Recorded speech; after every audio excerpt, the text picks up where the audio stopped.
piratkopiering så ulovligt, som vi siger? De næste 10 minutter vil vi bevise over for jer, hvor mange mennesker, der egentlig gør det, og hvor mange, der ikke snakker om det. Vi vil vise med lovgivning, retssystemer og jeres spørgsmål.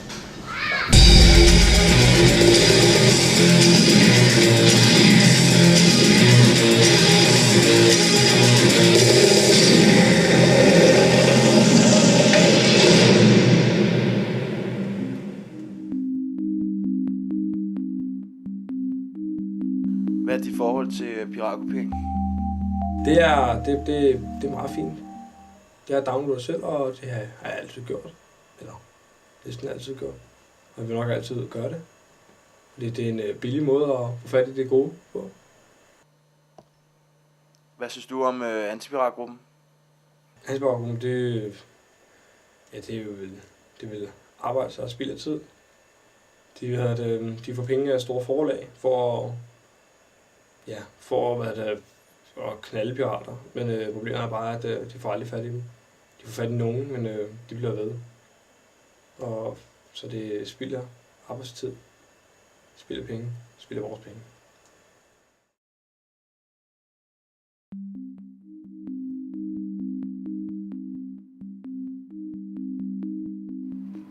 Jeg er nu ankommet til Sjællandsgade Bad, og det er her, jeg skal ind og snakke med Claus for Piratgruppen. Altså hverken juridisk eller i praksis er der tale om at stjæle. Når jeg kopierer en opgave, så er det ikke samme lovgivning som tyverier og det at stjæle eller lave røverier. Det er to forskellige lovgivninger, så det er faktuelt forkert, når for eksempel antipiratgruppen siger det samme. Det er to forskellige lovgivninger, de taler imod bedre vidne. Ja. Samtidig så, hvis jeg kopierer jeres opgave, som I er ved at lave her, hvis jeg kopierer den, har I ikke mistet den.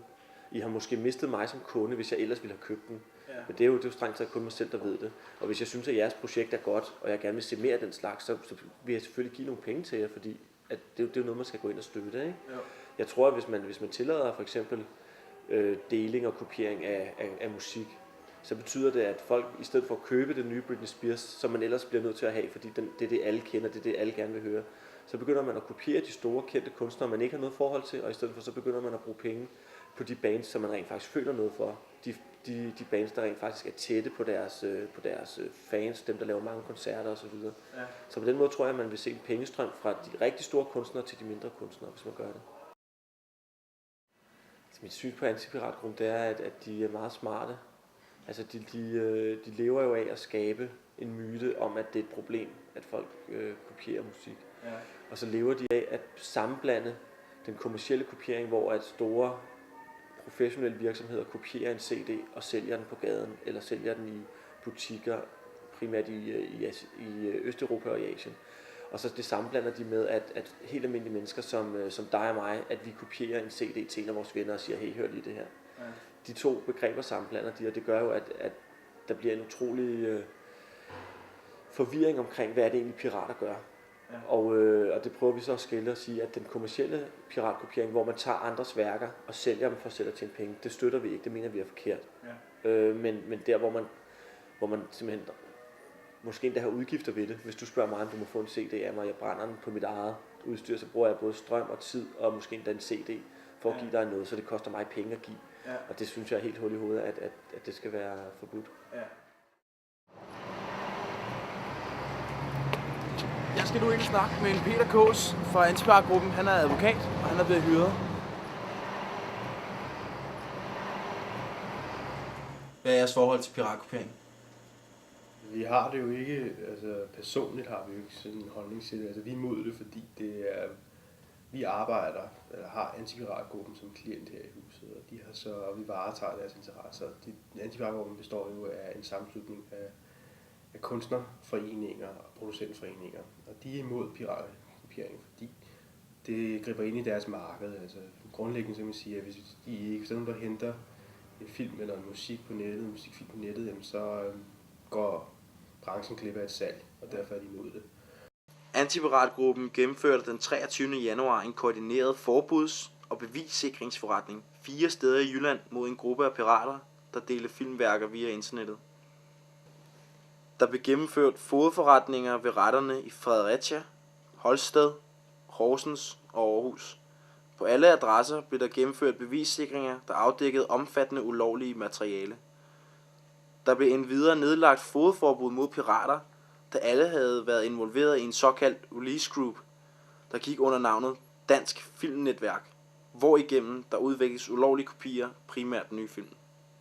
Altså det vi gør, når vi snakker om online pirateri, så sidder vi jo og har folk, der simpelthen tjekker nettet og går ind og laver nogle sager, hvor de tager nogle downloads, så de ser, at der er nogen, der deler noget film eller musik, og så dokumenterer vi det ved at primært til screen dumps.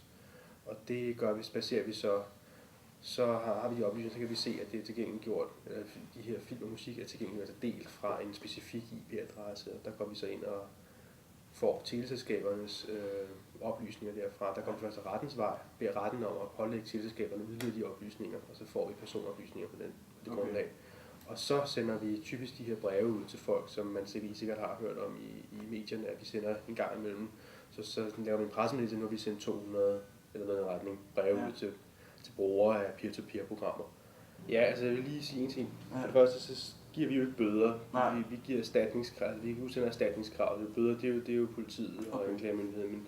Og vi er selvfølgelig lydhøre overfor, hvis man har problemer med at betale. Og det er derfor, vi har mulighed for, altså vi prøver at indgå afdragsordninger med folk. Ja. Simpelthen, at de så kan sige, at jeg kan simpelthen ikke betale. Og så selvfølgelig vil vi godt lige se noget dokumentation for at være sikker på, at folk ikke lyver over for os. Det kan jo forekomme. Og så hvis vi kan se, at der er en rimelighed, så kan vi prøve at finde en anden rimelig løsning. Og hvis det er helt grelt eksempel, så har vi jo også eksempler, hvor vi simpelthen har bortfaldet med vores krav, simpelthen sagt, okay, det er nyttesløst, at du betaler det, det kan du aldrig nogensinde kunne.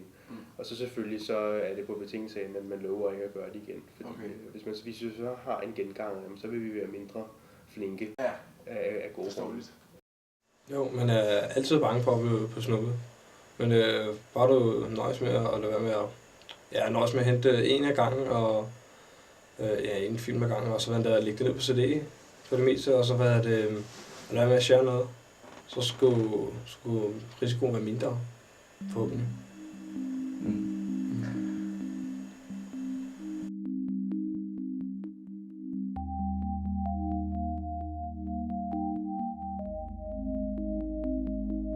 Vi kan nu konkludere, at piratkopiering er og bliver ulovligt.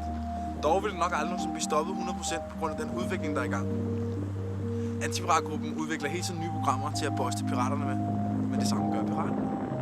Det vil sige, køber antipiratgruppen våben, køber piraterne bare skudsikker vest.